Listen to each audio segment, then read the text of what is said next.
Good evening, everyone. Really, really good to be here and wonderful to see you all here at the 2023 State of the Writing Nation. So it's the first one in a couple of years where we're here with each other. So that's pretty special as well. But the most special thing about tonight, of course, is we'll be hearing from Jennifer Down later on this evening, which I'm really looking forward to. I'm half of your host this evening. The other half is Melanie Cheng, who'll be on later on. My name's Andy Jackson. Christos Chalkis is an apology tonight. He's the other Writers Victoria patron. Tonight is a co-presentation of Writers Victoria and the Wheeler Centre, and they're both very proud to be putting this event on. Since we're thinking of the state of the nation, that is always a reminder to all of us that we are on Aboriginal land and that sovereignty was never ceded. We want to acknowledge tonight that we meet on the land of the Wurundjeri people of the Kulin Nation, and I'd like to pay my respects to elders past and present, and to any elders here or who may be listening and watching online.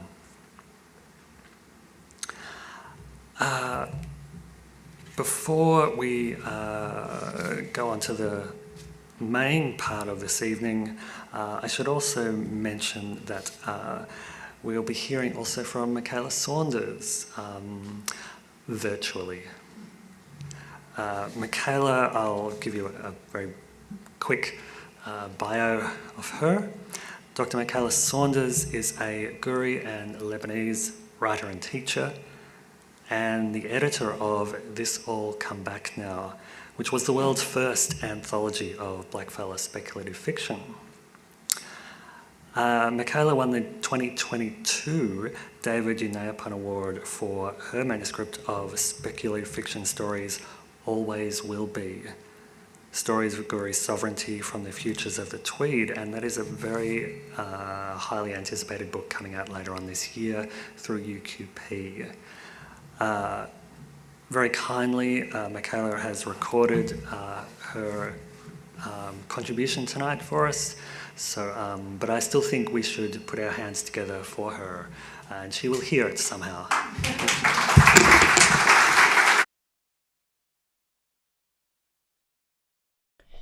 Hello, my name is Michaela Saunders, and I'm reading part of an essay I wrote last year called A Road Warrior, which was published by the Sydney Review of Books for their Commute series.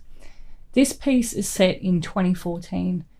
In it, I'm living in my van, the Caravan of Doom, and I'm driving from my favourite campsite in the Blue Mountains into the city, Sydney, to work for a few days. I drive past the Werribee turnoff. If I take it, as I sometimes do, I can go visit Glossodia and Freeman's Reach, where my grandmother and great-grandmother were respectively born, as well as all my other ancestors from my Darug line further back. When I hit the highway at the base of the mountains, my mind starts to fold in on itself, constricting and lengthening like the straight road ahead of me. My mind shrinking after days of expansion, of nothing but big skies and wide horizons. I've spent these last few days alone, not even talking to my loved ones on the phone as I've had no reception out there. So I mentally prepare myself to talk to people again as I prepare to listen to them too. As I drive, I sing along to my music, my one constant guideline to my true self. The rest of me is being pushed down into hiding for a few days so she doesn't draw unnecessary attention from students or colleagues, being buried deep inside a body that will be locked into straight lines, concrete roads, crowds of other bodies, and all the other noise and bustling and chit-chat of society. I move from all times and no time into a tightly linear colonial time, which carves precise hours and minutes that dictate my spatial movements and occupations. In the city, My mind is constantly planning ahead and estimating time frames and slotting activities around according to how they will cause me the least admin. I drive past the turnoff for Blacktown, where I went to primary school before we moved up to the Tweed, and where I sometimes visit some of my family in Parklea, and then past the Liverpool turnoff, where both my mum and I were born, past the Para area turnoffs, where most of my Lebanese family still live. Speaking of, in their late teens, my dad and uncle used to fang around country New South Wales on motorbikes. They were doing fun and illegal shit, so they used to camp out in secluded farms undetected. I told this story to a friend in London once, not long after I'd told him about a motorbike accident I'd had with a friend when I was 19. "You're all a bunch of Mad Max motherfuckers over there, aren't you?" he said. A few years later, when I told him that I'd moved into my van to work less and live more, he replied, "See, you're a Mad Max motherfucker, a road warrior." I found it hard to accept that moniker, not least because the original Max was a cop.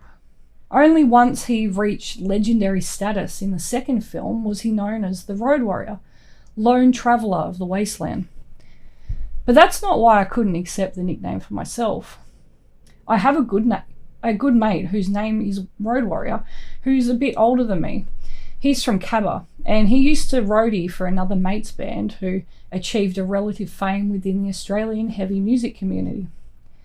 Road Warrior used to partake of stimulants and drive the highways for the band, forever going from gig to gig. So he is the Road Warrior, and I felt like a poser taking that name on from my other friend. Nevertheless, it is true. Who am I kidding? I've been living on the road for over a year and I'm beginning to believe my own hype.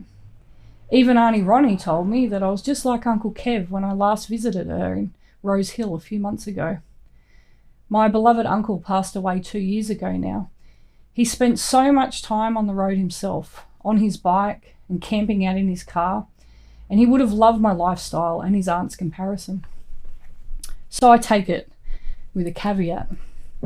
I am not the Road Warrior, neither Mad Max himself, nor my mate from Cabba. But I am a Road Warrior. It's how I live and it's where I feel most like myself. On the road, alone, living by the sun and the stars, with no wage labour or clocks in sight. I am an unknown, hidden Road Warrior, unlike those other two. I want to be invisible, but still intimidating. This is an old hangover that many blackfellas share, which comes from generations of government interference in our lives. And as I want to be left alone, I cultivate an air of hostility. Whenever I pull into a new campsite, I blare evil music, and the first thing I do is collect firewood and I chop it vigorously with my axe. My aura is my armour.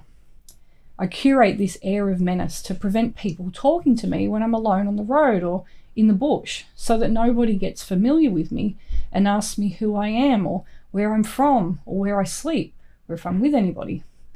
Those kinds of questions could get me killed or worse. There are often van lifers who frequent the same spots as me. I judge and hold grudges against many of them. Those with money, those who are doing this on a whim, hashtagging their every move. Just like the Dutch psychologists I bought this van off. But unlike these people, I'm doing this because I'm poor. My escapades stay off the internet. I do not post for public consumption. Thank you.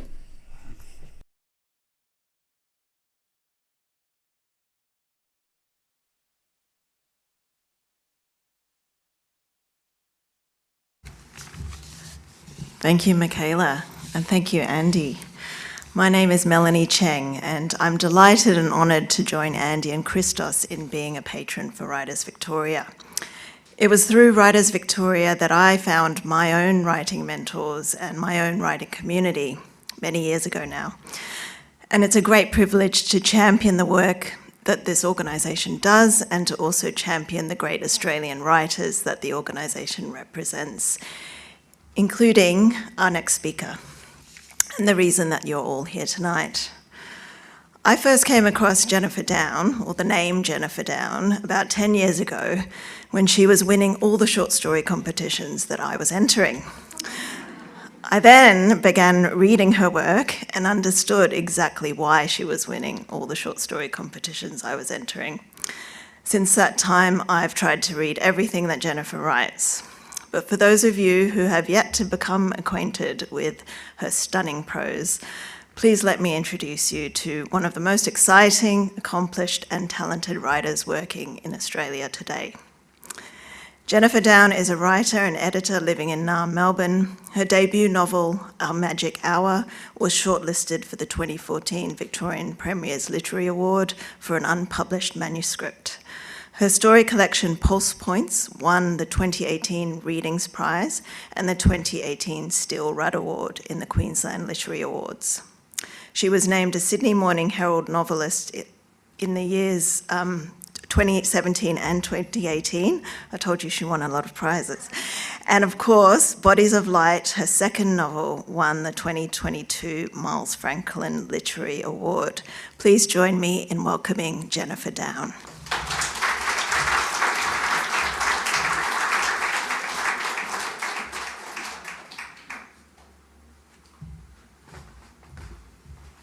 Good evening, everyone. Thank you, Andy. Thank you, Mel, for the beautiful introduction. And thank you to Michaela. I remember reading that piece and it was a total privilege to hear it read aloud. I too wish to acknowledge the Wurundjeri people as the traditional custodians of the land on which we're gathered this evening. I'm grateful to be here as a guest on this sovereign and unceded land. I'm also grateful to be a guest invited to deliver this prestigious address tonight, and I hope I can do. I hope I can do it justice. I hope I can do the former speakers justice as well. This evening, I want to talk about the value of writing as work. When I think about this stuff, I get a bit dizzy because I conceptualise it as a series of concentric circles. Closest to the centre, from where I stand, is me. Writers have a staggering ability to make themselves the centre of anything. But actually here I'm the locus because this is my radiating thought process. Each of you are, of course, your own centres. The next ring, if you will, is the lit sector. I think of this as anyone connected with the writing world in some way. They might be employed in publishing or bookselling or academia, or they might be avid readers. They might have published several books or none at all. Perhaps their primary connection to the industry is that they follow a lot of book people on social media, or, God forbid, live with a writer. And so they are regularly exposed to the industry's petty dramas, scandals, and shortlist announcements, much in the same way as one might be exposed to a sickly sweet cloud of vape smoke while waiting for a train. Everyone here tonight falls into this ring, from booksellers to Wheeler Centre staff to attendees. Moving outwards again, the next ring contains people who engage with writing in a very casual way. I see these people as occasionally browsing book review pages. They might buy books at airports or in large shopping centre retailers, and they return to authors they've read and loved before. Tim Winton, Leanne Moriarty, Di Morrissey, Helen Garner, Trent Dalton. I am not, by the way, casting aspersions on any of these authors. They're just some of the examples of the best-known names on our collective bookshelves. Moving further still from the centre, to my mind, we reach the outermost ring, which also represents the biggest chunk of the population. These people have little to no engagement with the Australian literary economy. This is not to say, of course, that they never read or buy books, though this is the case for many, many people. A sizable chunk of our population is unable to read or write, and a good proportion is unable to read the language in which most of our books are published. In case this model, in the absence of visual aids, has confused you, don't worry, it's not particularly important. What I'm trying to say is that it is impossible to talk about the value of writing without acknowledging that what that means is completely different depending on where you sit within these concentric circles. It is important for us to remember that we, I, the speaker, you, the audience, is a very small subset of that wider model. We live in a country that does not value the arts. This is no secret.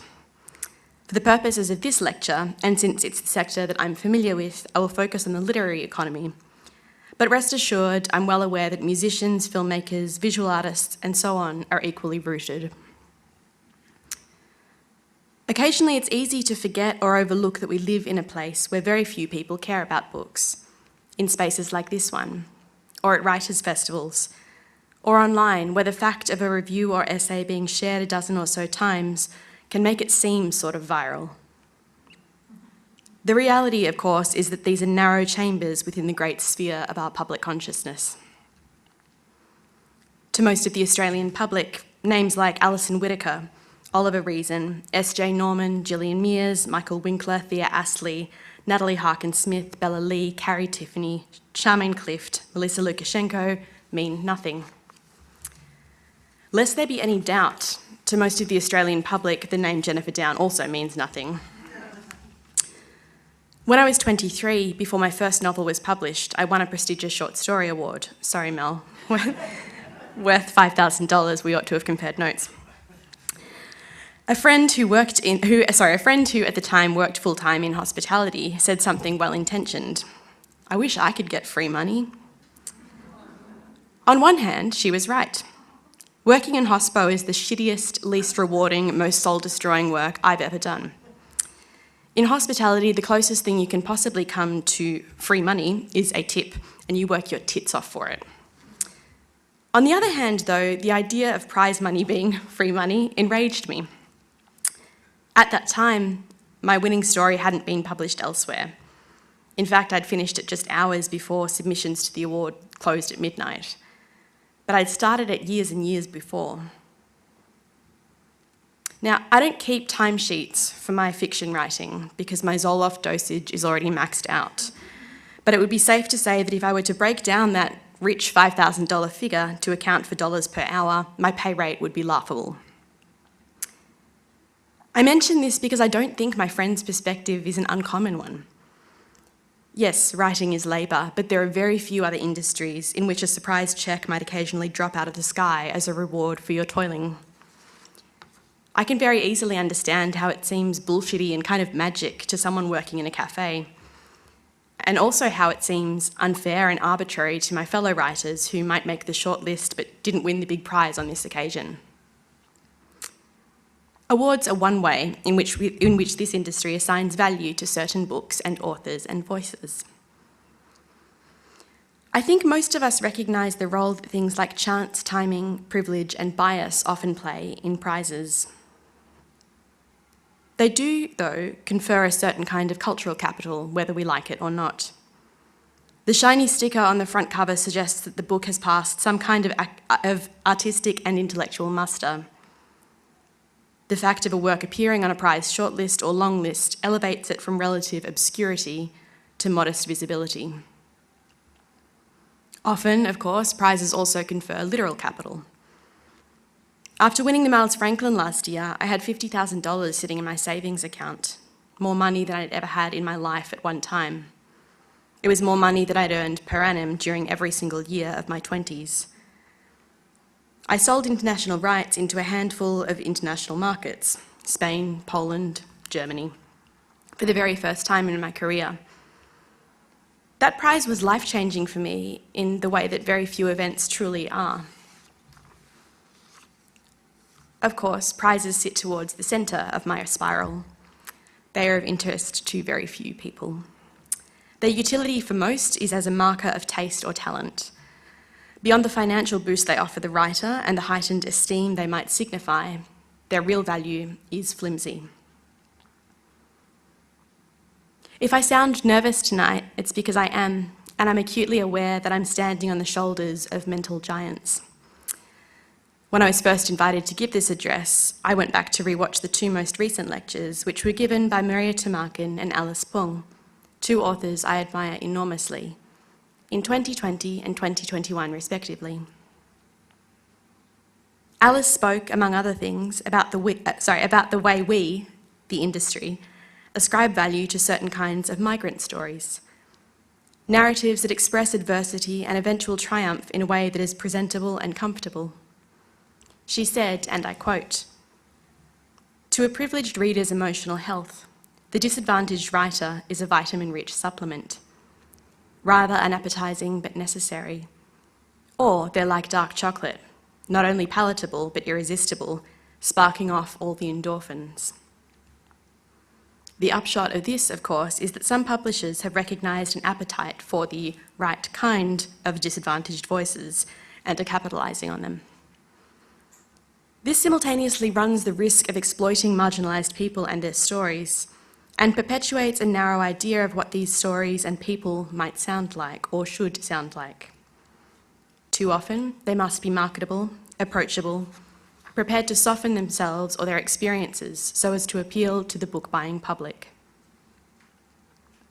As Alice noted in her lecture, it also results in books being rushed out, sometimes at the expense of quality or of the author's sanity, where a slower, more thoughtful approach might allow a new writer's talent to develop more fully over time.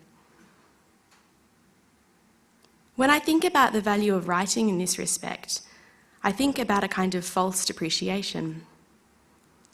I also think about the people who are the arbiters of value or worth, and the extent to which I might be complicit in the whole mess. In the 2020 State of the Writing Nation address, Maria Tumarkin systematically deconstructed the oft-cited argument that literature makes us better people by investing us with greater empathy. I admit freely I have fallen into the trap of this argument. I do believe that literature has some capacity to provoke empathy and awareness, but I don't believe that makes it a superior nor unique art form. And I also don't think it carries any sort of moral significance. In fact, literature can make it far too easy for us to feel as though we are engaging with an issue, when in fact we remain passive and largely unchanged, undisturbed by the reading experience. In her speech, Maria cited the Zambian-American writer Namwali Serpil, who said, "Empathy as such is only one heavily promoted mode of ethical engagement. Literature doesn't create our capacity for empathy, or really, for identification and projection. Our capacity for empathy allows us to create and read literature. And neither empathy nor literature is necessarily a form of moral action. To be clear, language can be active, can do things in the world, but that doesn't mean all language-based forms do." End quote. So we can say that the value of writing is mutable, partly a factor of industry trends. We can also say that while the notion that literature breeds empathy may be comforting to us, it is not necessarily true. Just last week, I was in WA for Perth Festival, where I was speaking on a couple of panels. Before this, though, I travelled north to Karratha to undertake a few workshops in the community, one of them with high school students. I love doing these student workshops, especially in regional areas. I'd never been to Karratha. The natural landscape is beautiful.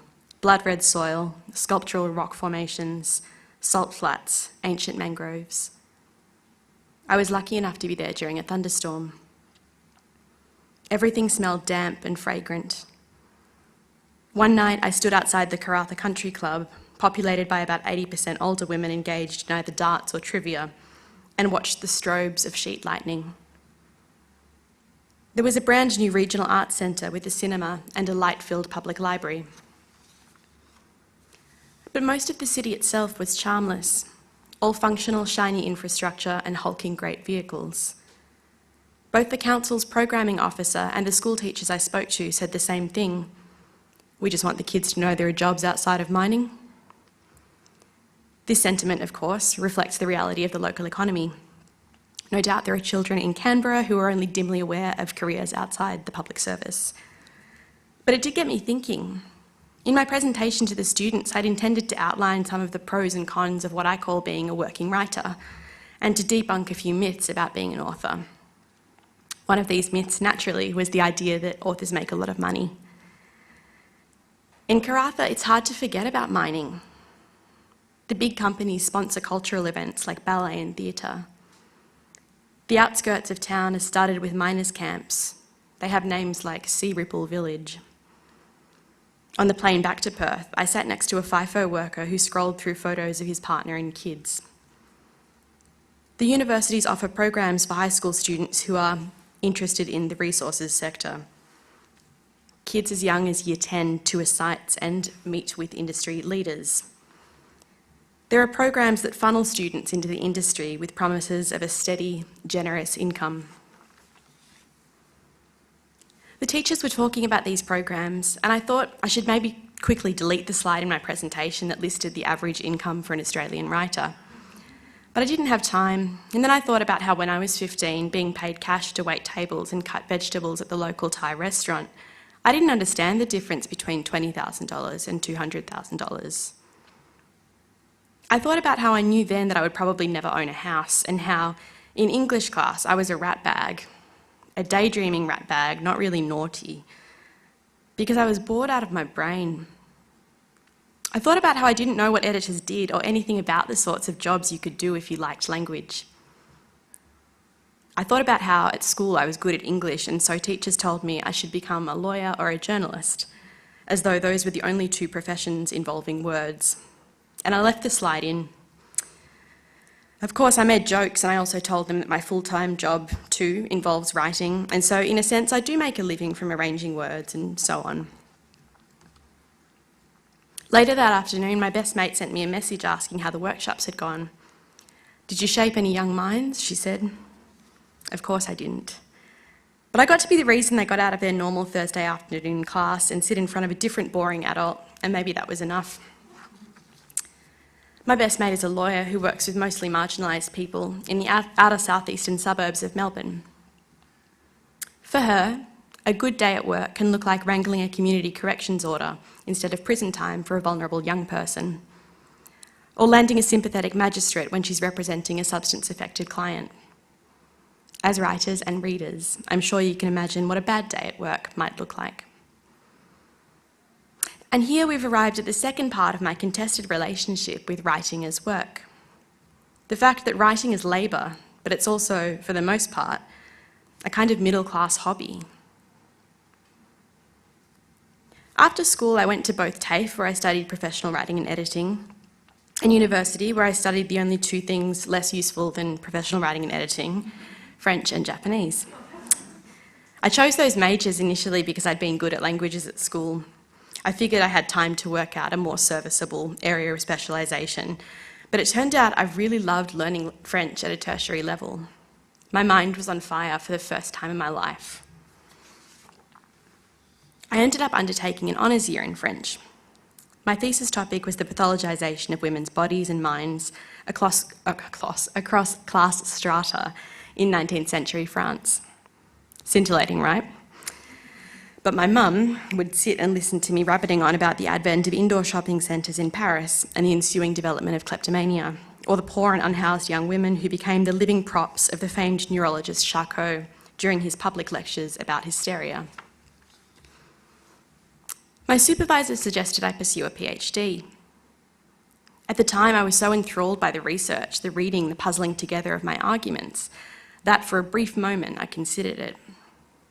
No one was more enthusiastic than my mum, who didn't have the opportunity to pursue study in areas that she was interested in or wanted.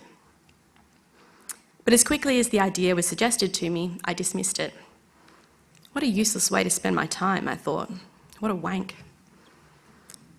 There's a TikTok trend involving people listing things that would send a Victorian child into a coma. Maybe you've seen it. That's how I felt about doing a PhD in French. If I could dig my grandpa up to tell him I was thinking of becoming a doctor of language, he'd probably laugh so hard he'd die again. For the record, he would have supported me and been very proud, but he would have also been amazed that anyone could faff about for so long doing something so niche and academic and frankly unimportant, and emerge at the other end with the title of doctor.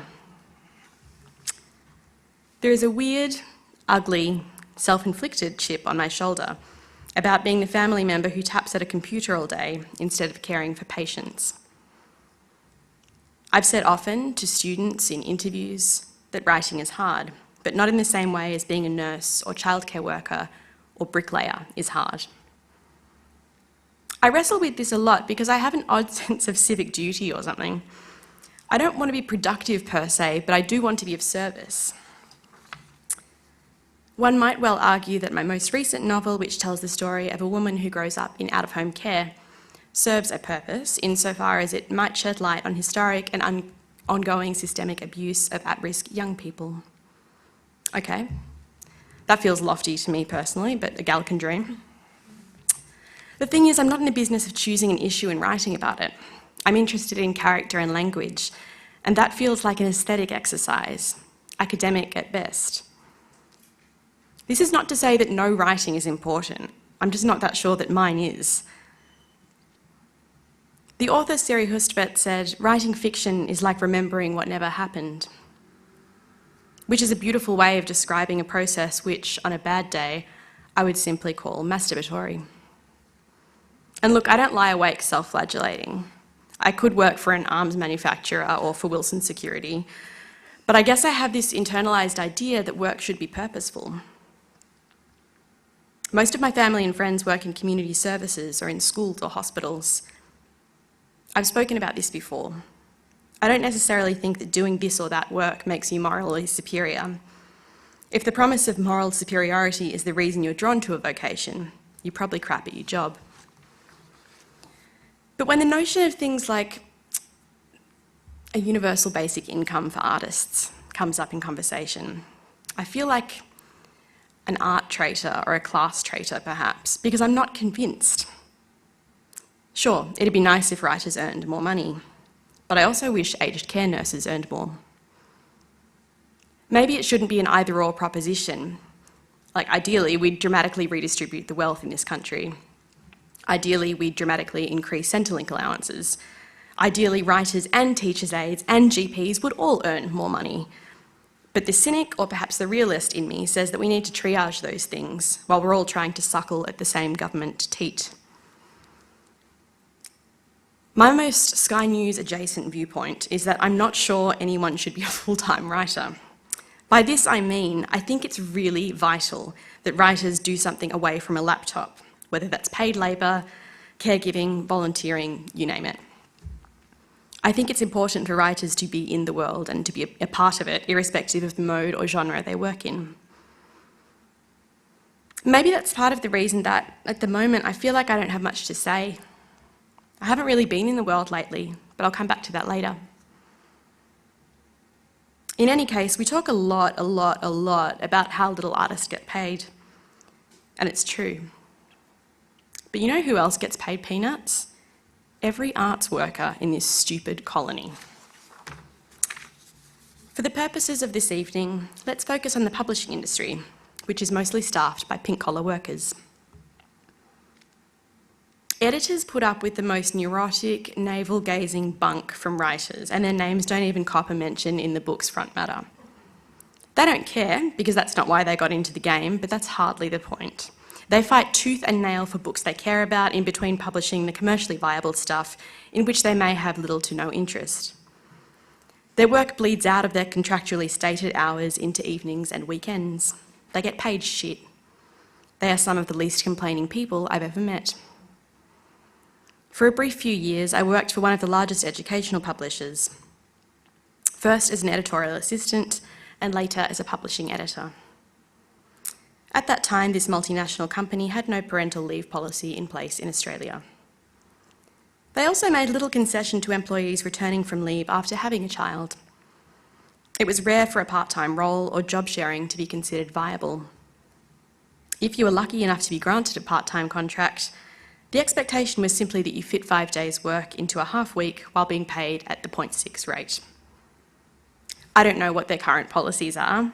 I do know, however, that this is not at all uncommon among other Australian publishers, both trade and educational. What about publicists? They're lucky if they get to reclaim a bit of time in lieu from stupid hours they work, teeing up media requests and pushing for coverage from apathetic broadsheets and corralling dead-eyed, dead-shit authors to festivals. As writers and readers, I'm sure you can imagine the grimier parts of a job that involve babysitting self-important artists. All I'm saying is that there's not enough money in the world to justify getting propositioned by a drunk author in the back of a taxi while you're trying to get him back to his hotel. We could talk about booksellers who do so much of the work of literally physically pressing books into customers' hands, endlessly and valiantly enthusing about debut Australian authors, in between unpacking boxes of The Barefoot Investor for Kids. They too work long hours and, during lockdowns, responded with incredible energy and generosity to help keep the industry afloat. Like editors, they often undertake extracurricular work, from reviewing to prize judging to graphic design, which is rarely remunerated. Recently, I was at the pub with a group of friends, most of whom happen to work in the arts. Publishing in Australia has never been the glamorous stuff of American films, but listening to the conversation, I was struck by how defeated and how exhausted we all sounded. It feels like a mass exodus is coming if it hasn't already begun. People are reaching breaking point. And when they leave, there will be new, younger, smoother faces waiting to step into their abandoned roles. The industry will churn through this generation until they too reach the same inescapable conclusion, that it is not a sustainable place to work in. It is not made for people trying to have a family or even a stable relationship, people who are worried about their financial security or superannuation, people with chronic illnesses. I'm talking a lot about money here, but of course there are other factors that make the industry so exhausting for many. Its overwhelming whiteness, for one. There are many people better placed to speak about this than I am. And sure, it's not all about money.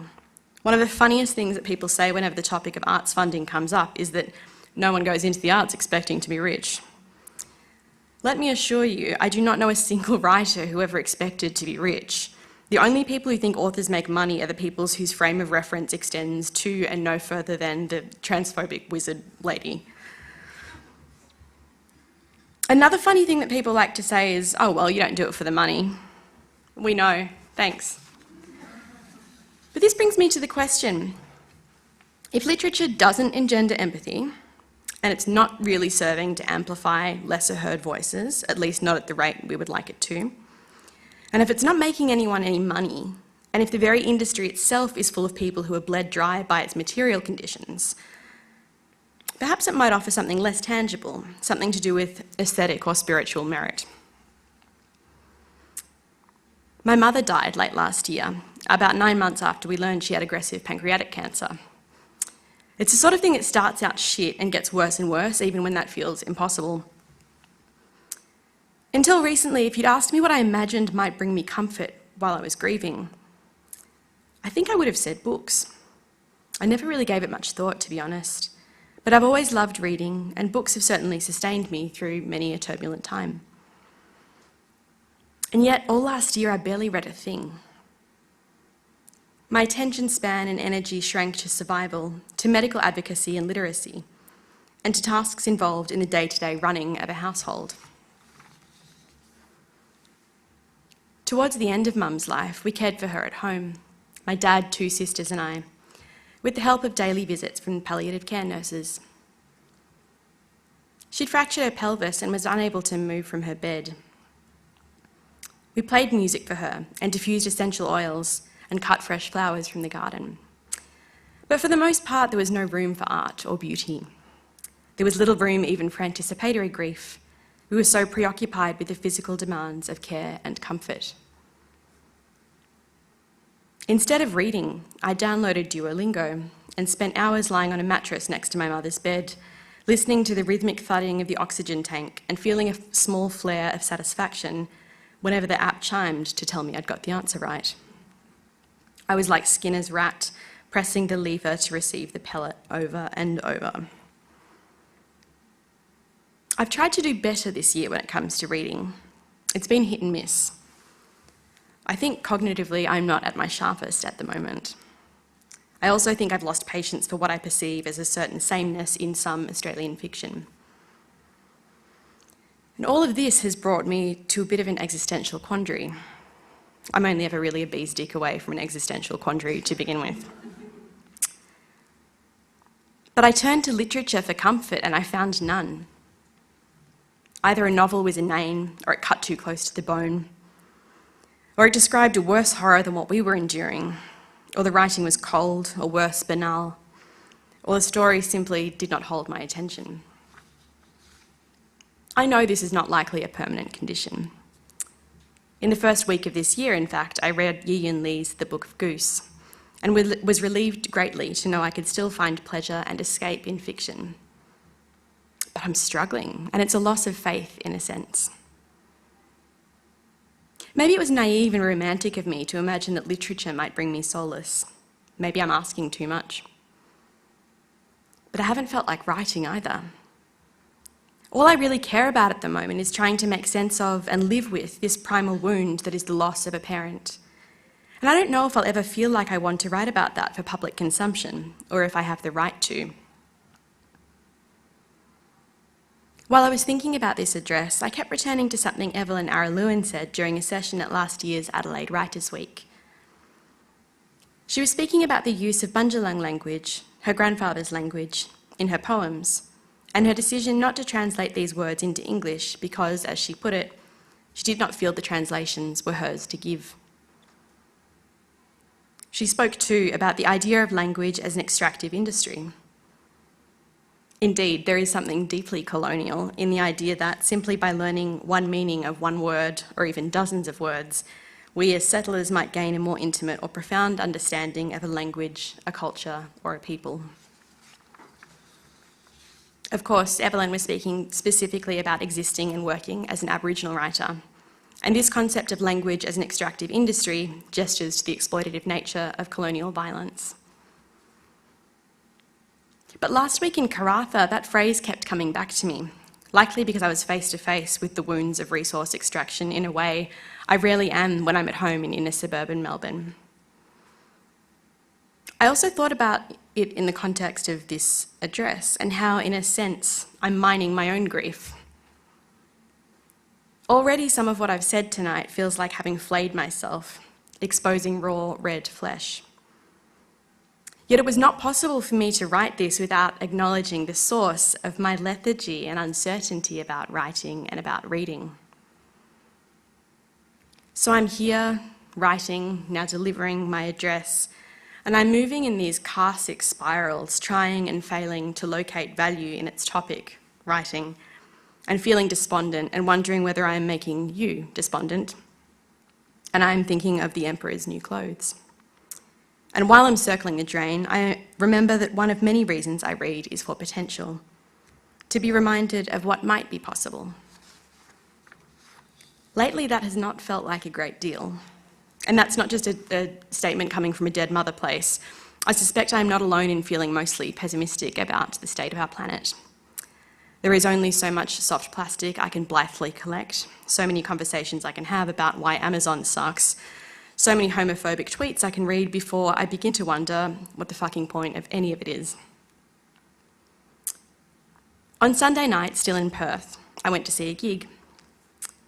The Canadian musician and queer icon Peaches, real name Meryl Niska, was performing as part of the 20-year anniversary tour of her album The Teachers of Peaches, featuring classic tracks like Diddle My Skittle, Lover Tits and Suck and Let Go. The show is silly and raunchy and intense and goofy. It's sex and body positive in a way I'd almost forgotten existed because I'm so accustomed to Instagram suggesting I follow thin white women who caption images of their toned body with phrases like, all bodies are valid. During one song, Dick in the Air, an enormous inflatable cylinder unfurls from the stage to the crowd like a great big condom or something a horny Anish Kapoor might make. We're talking maybe a 10 or 12 metre member held aloft by the audience. And Niska walks out to right into this big blow-up willy singing the whole time. At one point, her hand emerges from its tip to spray alcoholic whipped cream across the faces below. It's puerile, it's joyful, and later I realised it kind of unlocked something in me. It was the first time in so long that I'd been completely absorbed by a work, art for art's sake. Sure, when Niska strips to a leotard with the phrase, "Thank God for abortion," emblazoned on it, there's no ambiguity about her politics. But it didn't make me stop and think about all the stories I've read recently. Women in the United States unable to access safe terminations. Somehow seeing that leotard just made me happy. I felt secure knowing that I was in this big dark room with a whole lot of other people who were also cheering for abortion. I was transported. There was nothing outside that stage, that theatre. For 2 hours, the rest of the world fell away. On the plane home to Melbourne, I watched and rewatched my own shaky iPhone clips from the night before, and I still felt that same startling sense of rapture. I've had that feeling before. The first time I encountered Louise Bourgeois' artwork or Zoe Strauss's photography. I get it a lot with documentary photography, actually. Listening to the poet Jazz Money read aloud from her collection How to Make a Basket. Watching Robin Nevin play as Leah raging against the elements. Last year, in the darkened room of the gallery in New York, watching a documentary about the late Anishinaabe and Chemehuevi poet Diane Burns. The film, by Sky Hopinka, was called I'll Remember You As You Were, Not As What You'll Become. I was transfixed. I remember being aware of other people coming and going around me, and knowing that my sister was in an adjacent room, probably waiting for me to get a move on. But I could not move. And this, perhaps, is the potential value of writing, of all art. The ability to provoke in you such strong emotion that it feels like telepathy, like some great metaphysical act. The thrill of learning something for the sake of learning, of loving learning, or of standing in a beautiful building constructed for the sole purpose of housing art or dancers or books, the sublime and the grotesque. Perhaps I'm wrong to try to keep assigning value to work at all. Perhaps my concentric circles don't matter, and this whole time I thought I was working out a shape when I was just making myself giddy. Perhaps it is time for me, at least, to abandon metrics of worth and to consider instead that the value of good writing might be best captured not by words at all, but by a rush of blood. We know it when we feel it. Thank you.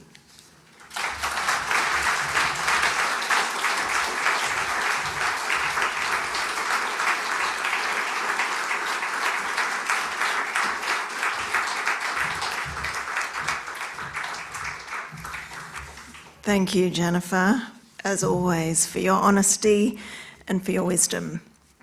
I also can't help thinking about the person sitting next to you on the plane as you were watching clips of a huge phallus on your iPhone.